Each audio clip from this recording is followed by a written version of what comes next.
그러면 이제 그런 그림 값이 어떤 요소들로 정해지는지를 좀 기초적으로 알아야 될 것 같은데요. 네. 예, 뭘 보면서 이 그림 값이 얼마까지 갈 수 있을까? 이런 거를 좀 예측할 수 있나요? 이렇게 다운사이징 전략에서 중요한 부분은 네. 신진 작가도 당연히 물론 중요하지만 네. 블루칩 작가, 이미 어떠한 반열에 네. 오른 그런 작가들의 음. 판화나 아트토이라던가 그런 네. 낮춰져 있는 더 저렴한 금액으로 구입하실 수 있는 것들을 네. 선택한다면 나중에 이 작가 입지가 점점점 올라감에 따라서 이런 아트토이나 판화 또한 가격이 동반 상승하는 효과를 누리실 수 있거든요. 네. 네, 그렇기 때문에 네, 이런 네. 부분들로 네. 아까 말씀하셨던 것처럼 저렴한 금액대로도 시작할 수 있다는 말씀을 드리는 거거든요. 네네. 뭐 원화라고도 하죠. 원화. 원래는 작가가 유일하게 네. 세상에 하나밖에 존재하지 않는 네. 그런 작품들을 보통은 아. 캔버스에 올인한 뭐 드로잉이나 수채라던가 그런 것들은 대부분 작가가 세상에 하나만 존재하게끔 만든 원화라고도 하고요. 네. 그리고 판화라고 한다면 네. 작가가 대부분 물론 사후도 있습니다만 네. 작가가 직접 제작에 참여하거나 네. 서명을 직접 한 네. 그런 정식적인 복제물을 얘기를 하는 겁니다. 아. 그래서 그런 것들은 총 에디션, 예를 들면 총 이 판화의 복제품이 총 몇 개에 따라서 나눠져 있냐, 뭐 네, 적게는 10개도 있을 수 있고 많게는 뭐 1000개도 있을 수 있습니다만 네. 그렇게 했을 때 네. 작가가 일일이 서명을 하거나 제작에 참여하거나 네, 그런 형태들을 판화라고 우리가 보통 얘기를 하죠. 아. 그러면 원화와 거의 동일한 형태로 작품을 관람하면서 심리적인 그런 만족감을 느낄 수 있을 뿐만 아니라 네. 아까 말씀드렸던 것처럼 가격의 동반 상승 효과를 또 제공하실 수도 있을 것 같습니다. 아, 그러면 또 이제 뭐 원화이냐 판화이냐 이런 것들에 따라서도 그림값이 달라질 수 있고 네. 또 뭐 크기나 아니면 사용한 재료 이런 거에 따라서도 달라질 수 있나요? 그럼요. 크기 같은 경우에도 어느 정도의 수요가 가장 많겠냐 이걸 네. 생각해 볼 필요가 있거든요. 아. 그게 왜냐하면 우리도 신발에도 보면 황금 네. 사이즈라는 게 있잖아요. 그쵸. 네, 잘 나가는 사이즈는 딱 네, 있죠. 있죠. 더 많이 만들기도 하잖아요, 사실. 네. 근데 미술품에서도 황금 사이즈라는 게 존재하는 것은 작품을 설치할 벽이라는 게 네. 분명히 또 필요하잖아요. 그쵸. 이 작품은 너무 커서 아주 큰 벽이 필요해라고 하면 그 벽을, 그러니까 이 작품을 가지지 못하는 이유는 작품보다는 벽이 없기 때문일 수도 있거든요. 너무 높다거나 네, 층고가. 네, 그럼요. 그랬을 때 우리는 점점 더 확실하게 더 많은 부분들로 수용할 수 있는 뭐 예를 들면 30평이나 25평 정도의 아파트에서 네네. 벽이 설치됐을 때 작품과 나와의 거리가 어느 정도 나온 것들을 전제했을 때 그것들을 황금 사이즈라고도 할 수 있거든요. 그러니까 황금이 아니라 황금 사이즈. 황금 사이즈. 황금? 네. 그러니까 딱 제일 골드? 좋은 사이즈. 네. 그랬을 때 네. 내가 사는 아파트가 네네네. 보통 이 정도 평수면 이 정도의 사이즈의 작품이 더 적절하겠다라고 역산해서 우리가 생각해 볼 수 있다는 얘기죠. 이것도 결국 수요와 공급의 법칙에 네, 따라. 그렇습니다. 그렇기 때문에 네. 뭐 적게는 뭐 20호, 10호 정도 작품부터 네. 또 80호 이후가 넘어가면 벽이 정말 크게 필요해요. 그렇기 때문에 이 정도의 레인지에 있는 사이즈를 네. 작품을 고르시는 게 더 나중에 다른 손님을 찾기에도 더 적절한 방법이라고 할 수 있겠죠.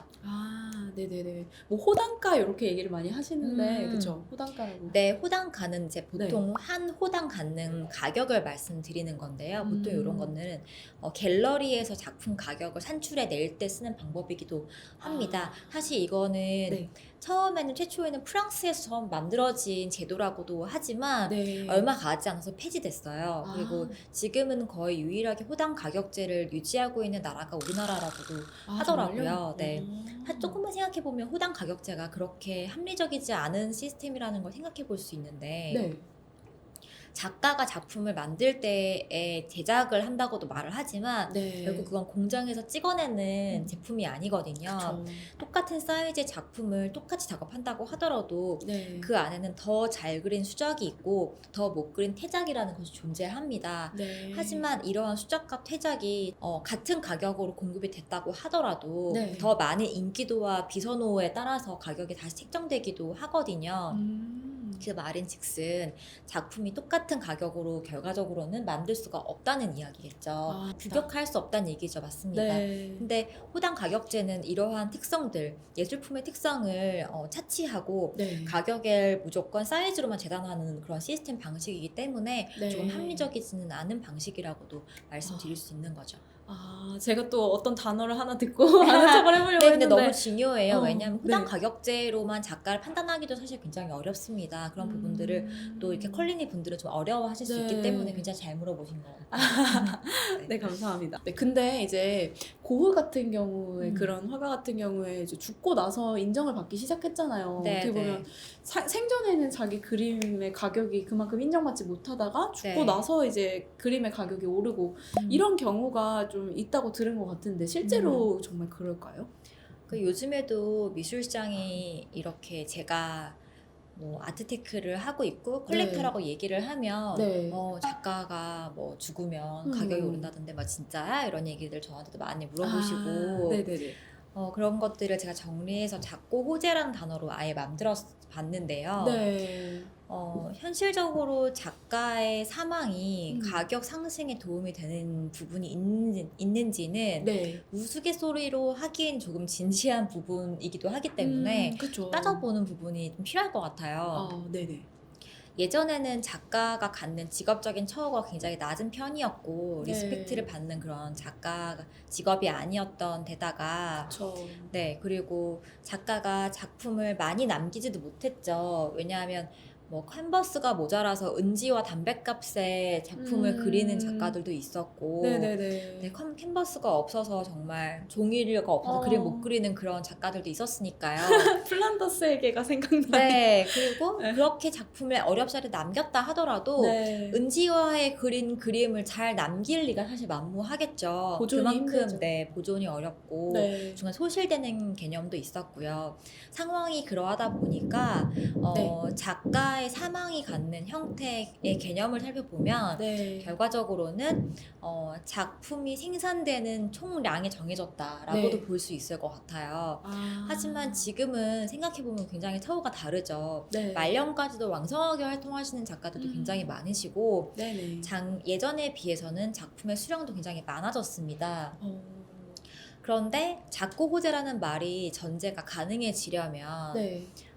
작가가 갖고 있는 작품의 총량이 적어야지 더 희소성이 뛰어나다는 네. 얘기가 될 수 있지만 시장을 살펴보면 사실 그렇지는 않거든요. 네. 어느 정도의 거래가 계속 이루어져야 이 작가가 시장에서도 굉장히 인정받고 있는 작가구나라고도 판단될 수 있는 부분도 존재를 분명히 할 것이고 그 부동산에서 실거래가 네. 이루어지느냐 이런 느낌. 맞습니다. 정확하거든요. 네. 그랬을 때 이 작가는 왜 이렇게 시장에서 이렇게 많이 기록이 없어? 거래 기록이 없어? 그러면 인기가 좀 없나? 이렇게 생각할 수 있죠. 네네네. 그렇기 때문에 시장가가 혹은 낙찰가가 네. 미술에서 빈번하게 거래가 이루어졌을 때 그만큼 이 작품을 소구하는 시장도 똑같이 만들어지게 되는 거거든요. 네. 그랬을 때 작고라는 자체의 개념이 네. 작고 호재로 봐야 하는지는 사실 좀 뭐 정답은 없겠지만 저는 네. 미지수라고 생각해요. 아. 1년에 뭐 작년에 이맘때 돌아가셨던 작고하신 김창렬 작가가 네.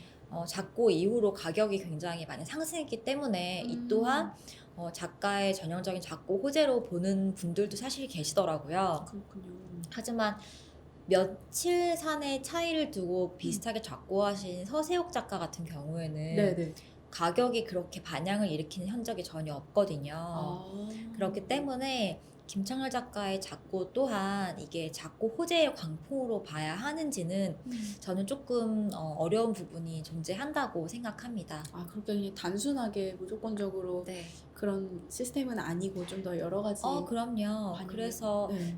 사실은 더 따지고 보면 네. 작가가 작고를 하고 나면 네. 가격 상승에 대한 뭐 이슈는 더 적어진다고 봐야 하거든요. 작품을 그만큼 못 만들어내시기 때문에. 그렇기도 하고 네. 작가가 더 위상을 높일 수 있는 기회가 상실되기 때문이죠. 예를 네. 들면은 정말 특별전을 전시한다.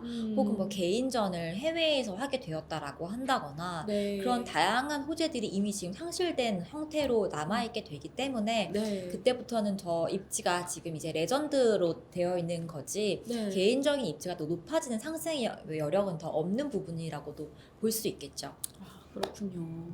아, 정말 단순하게만 봐서는 될 게 아닌 것 같아서 그만큼 네. 좀 공부가 필요한 것 같은데요. 네. 또 이제 제가 궁금한 점이 그림을 산다고 했을 때 제가 산 작품이 만약에 진품이 아니면 어떡하지? 왜냐면 보는 눈이 맞아요. 없으니까 그런 걱정도 드는데요. 또 작품에 따라서 이제 위장 논란이 있는 경우들도 있고 진짠데도 맞습니다. 네. 네, 그런 진품 확인을 위한 팁 같은 거나 음. 어떻게 대처하면 좋은지 투자자로서. 유통 시장에 따라서 조금 차이가 있을 것 같은데요. 네. 요즘에는 본인이 소장을 직접 하지 않으셨다고 하더라도 네. 대를 불려서 선물 받은 작품도 있을 수 있거든요. 그런 경우에는 예. 중간에 이렇게 뭐 자기가 작가한테 예전 직접 받은 건데 뭐 진품 확인서가 필요 없지 이렇게 해서 안 받으신 분들도 굉장히 많으세요. 요즘에는 다양한 기관에서 그런 것들을 직접 확인하실 수 있는 네. 그런 기관들이 충분하게 마련되어 있고요. 네. 그리고 내가 만약에 작품을 구입한다고 했었을 때에는 네. 유통 시장에 따라서 네. 갤러리나 음. 혹은 경매회사에게 그런 것들을 확인을 부탁드릴 수 있습니다. 그래서 뭐 인보이스 같은 작품에 대한 관련된 서류들을 받게 되는데 네. 거기에서 감정 확인서라던가 그런 네네. 것들을 충분하게 요청하시면 받으실 수 있기 때문에 적극적으로 네. 그런 부분들을 활용하시면 좋을 것 같습니다. 아, 감정 확인서 약간 이제 뭐 명품으로 치면은 그런 이제 네, 보증서, 네, 네. 개런티. 왜냐하면 갤러리가 1차 유통시장을 책임지고 있고 네. 작가의 손을 떠난 작품을 첫 번째로 유통하는 발매 형태를 갖고 있는 네. 기능을 하고 있기 때문에 네. 그런 부분들은 충분하게 해주시려고 노력 많이 하시거든요.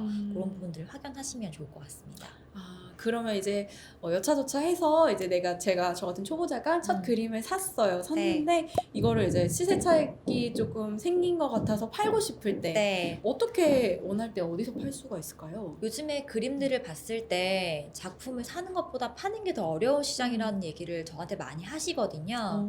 그만큼 만약에 내가 산 갤러리 찾아갔을 때 이 네. 작품을 다시 팔아주지 않는다거나 네. 사긴 샀는데 팔 루트를 못 찾아서 계속 뭐 음. 애물단지처럼 갖고 계시는 경우도 굉장히 많으니까요. 아, 근데 아주 편리하게는 네. 경매 회사를 이용하는 방법도 있죠.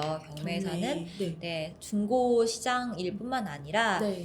소장자의 손으로 위탁이 되어 있는 작품들을 출품하는 경우가 거의 전부이기 때문에 네. 그렇게 내 작품을 경매에 내놓아서 위탁을 내놓아 작품을 판매하는 그런 네. 부분들도 굉장히 좋을 것 같고요. 네. 그리고 거래를 하는 딜러를 통해서 네. 소장자 간의 거래를 하실 수 있어요. 아, 그래서 여기 딜러가 있군요. 네, 그렇기 때문에 그러다 보면 네네. 내가 원하는 작품을 누군가가 찾는다라고 네. 했을 때 중개를 해주시는 분들이에요. 음. 가격이라던가 그 다음에 시세를 확인해 주시는 그런 당연한 기능뿐만 아니라 네. 작품을 내가 이 정도 팔면 어때? 이 정도에 사면 어때? 라는 것들도 충분하게 이야기해 주실 수 있는 부분이기 때문에 네. 미술 시장에서 이런 분들을 많이 이렇게 활용하시는 건 굉장히 중요한 부분인 것 같아요. 아, 내가 뭔가 작품을 구입하려고 했을 때 네. 내 스스로가 가격 판단을 하기에는 조금 제한적인 부분들이 좀 있을 수 있죠. 네. 그랬을 때 내가 이 작품 살려고 하는데 어떻게 생각해요? 이렇게 내가 마음 터놓고 얘기를 나눌 수 있는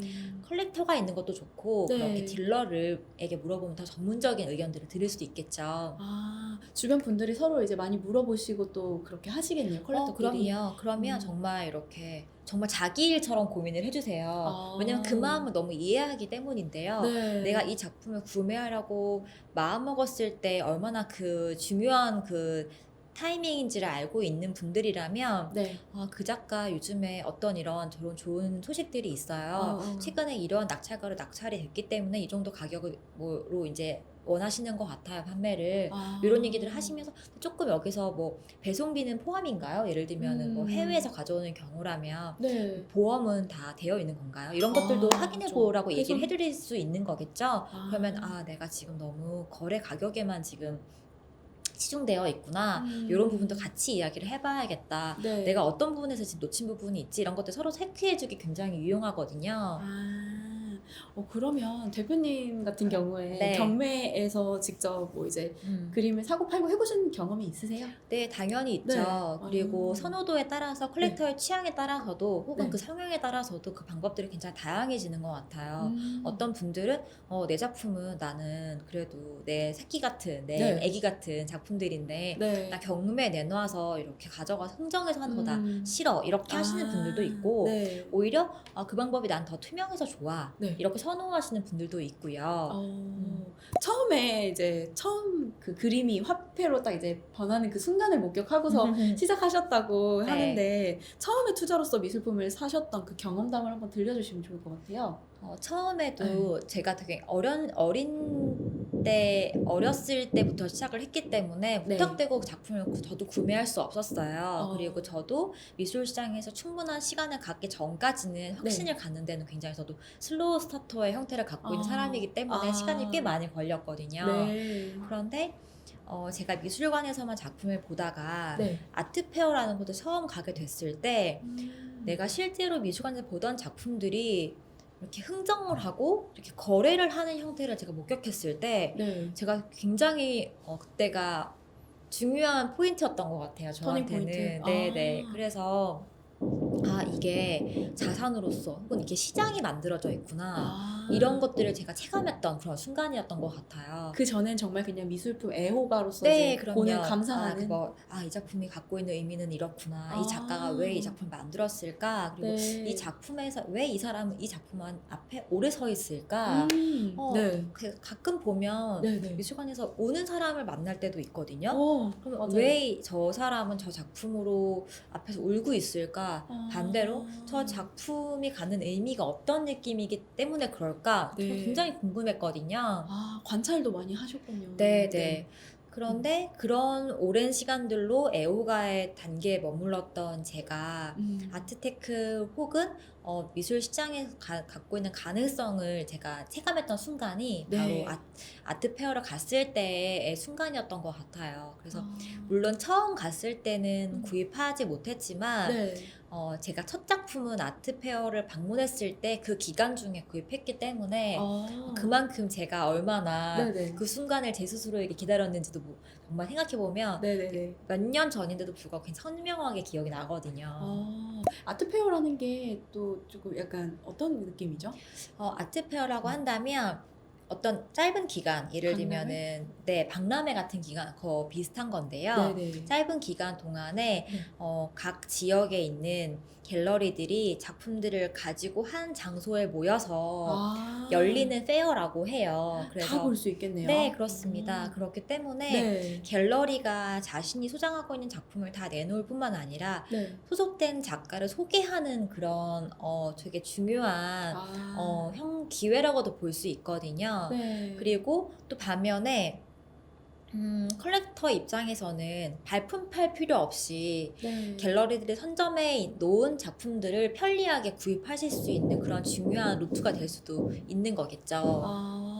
아트페어 같은 데를 한번 경험해보는 것도 초보자들한테 좋은 경험이. 저는 그게 아트페어가 당대 미술시장의 가장 핫한 트렌드이자 네. 가까운 비전을 보실 수 있는 그런 기회라고도 생각합니다. 그래서 요즘 시장은 추상에서 구상으로 가고 있네. 요즘 이 작가가 굉장히 많이 보이네. 이 네. 신진 작가가 굉장히 큰 갤러리랑 다시 만나서 전시를 지금 작품을 선보이고 있네. 네. 이 작가가 한 집 건너 한 집에 걸려 있네. 이런 것들 굉장히 지금 보기가 편리한 방법이거든요.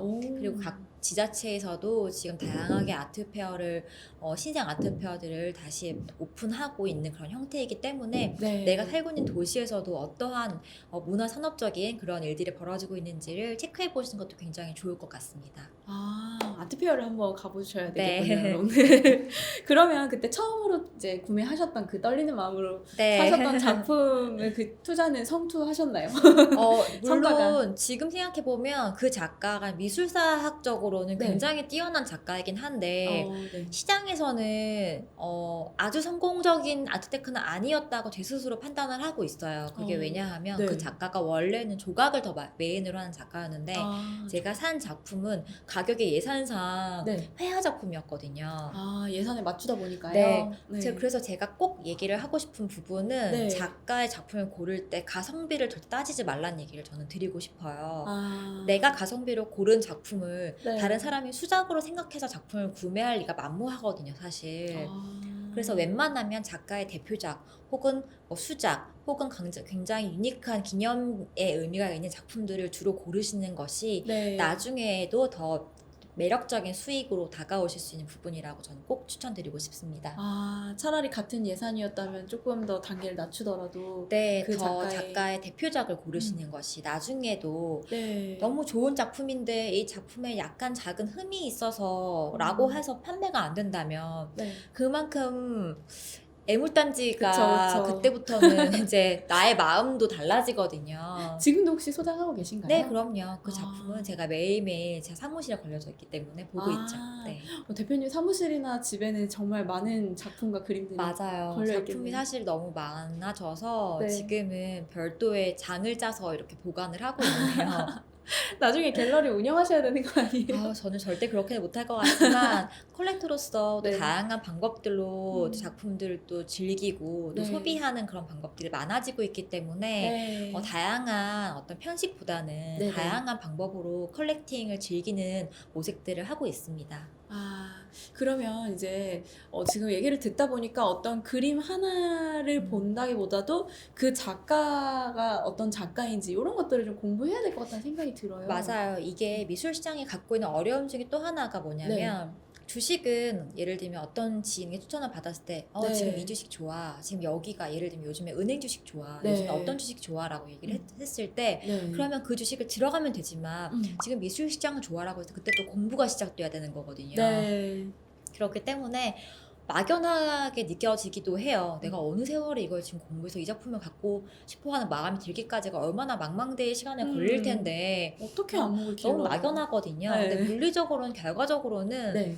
너무 상투적인 이야기지만 네. 작품을 많이 보라는 얘기밖에 사실은 그게 가장 확실한 방법이고요. 네네. 하지만 미술품을 보러 가는 시간이 부족하다면 네. 유튜브나 뭐 구글 아트나 그다음에 넷플릭스에서도 다큐멘터리가 굉장히 많이 준비가 되어 있고 작가의 작품들을 찾아볼 수 있는 루트도 정말 많아졌기 때문에 네. 그렇게 공부를 해보시는 것도 굉장히 좋을 것 같아요.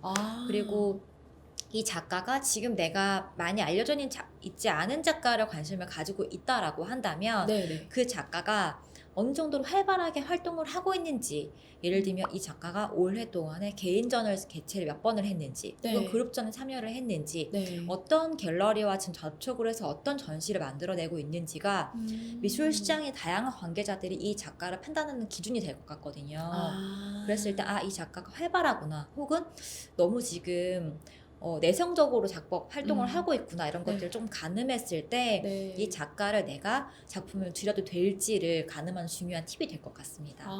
이거 방금 알려주신 거 되게 네. 꿀팁인 것 같은데 네. 또 책 안에 보면은 그런 이제 넷플릭스나 이런 유튜브 작품 어떻게 참고하면 좋을지 나와 있잖아요. 네. 네, 그런 것들 한번 보시면 좋을 것 같다는 생각이 듭니다. 네. 진짜 구체적으로 이렇게 한번 그러니까 지금까지는 그래도 이제 그림에 대해서 어떻게 접근을 하고 어떻게 투자를 하고 어떤 식으로 수익이 되는가에 대해서 얘기를 했다면 제가 진짜 뭐 아는 친구나 동생이나 언니라고 네. 생각을 하면 100만 원, 나 100만 원 들고 있는데 어떻게 투자하면 좋을까? 이렇게 여쭤본다면 네. 어떻게 플랜을 짜면 좋을지 한번. 아까 제가 다운사이징 이야기를 잠깐 드렸었잖아요. 네. 그렇게 했을 때 네. 김창렬 작가, 지금 뭐 시장에서 광풍을 불어일으키는 작가라고 제가 설명을 드렸는데 네. 그 작가에게도 원화가 있고 판화가 있거든요. 네. 그 판화에도 제작 기법에 따라서 다양한 형태의 판화가 존재하는데요. 네.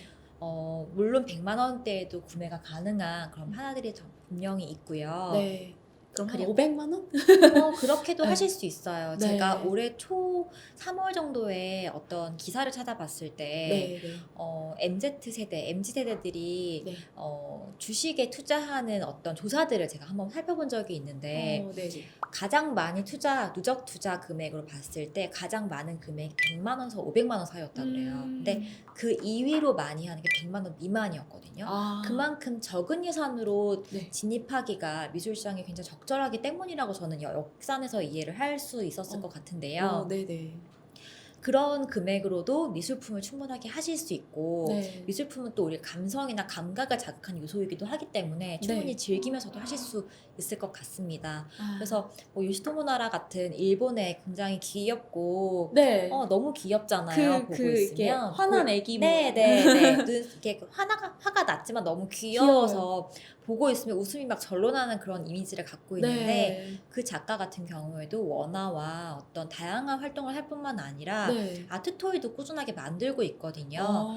하다못해 저금통도 있어요. 아, 아트 네. 토이면 그 피규어를 말씀하시는 네네, 거예요? 맞아요. 아. 그래서 작년에 발매된 것 중에 드러밍 걸즈라고 해서 그 트윈으로 새 아이가 소녀가 서 있는 그런 피규어 아트 토이를 만들었었는데요. 네. 보고 있으면 너무너무 귀엽거든요. 어. 네, 그런데 그 세 아이가 각각 해서 모마 스토어에서 판매가 됐었어요. 지금도 로마 있는지는 스토어? 네, 그 모마라고 하는 미국의 현대미술관에서 네. 다양한 오브제 같은 것들 판매하고 있는데 네. 거기서도 요시토모 나라의 피규어를 판매했었거든요.